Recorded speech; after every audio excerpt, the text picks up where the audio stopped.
এ বন্ধু আমার একটা কাম হয়ে গেছে কেবড়া। আমার পকেটে 100 টাকা মেরে দিছে কেডা জানি।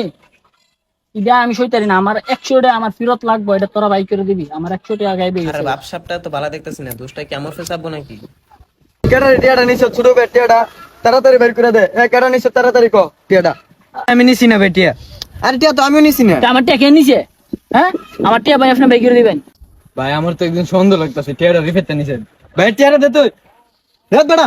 তুই দেখছ আমি টিয়া নিছি। তুই তো কালো দাঁত একবার মানি বেগ লেগেছে তুই মনে টিয়াটা নিস। টিয়াটা দে। আমি আতিক করে সতর্ক করছি। দেখছ আমি টিয়া নিছি। ইউনুস তো কথাটা ঠিকই কইছে। টিয়াটা মনে তুই নিছ। হ্যাঁ টিয়াটা দে এখন। তুই নিছ টিয়া। টিয়া দে। আরে হুন তোরে কইছি টিয়া দিতি। টিয়া তো আমি নিছি না। কানসা কোনসা ফাটাইলাম টিয়া দে এখন। তুই নিছ টিয়া। চাপে পেলা এক টিয়া নিব কেন টিয়া দে। চাপে পেলা টাকাটা নিতাছু। দে তুই টিয়া দে। তুই নিছ টিয়া বেটা। আজকে আমার তো টাকা নিছ ভালো কথা, কিছু কই নাই। এই 100 টাকা লাগিয়ে গেলাম তোর, আমি বন্ধু মানুষ দিকে কিছু কই নাই। আর একবার কেউ আজকে সতর্ক করে দিলাম, আর একবার কেউ থেকে এরকম ধান্দাবাজি করবি, একবার কানসা কুনসা লড়াই আজকে বুঝাই কই দিলাম।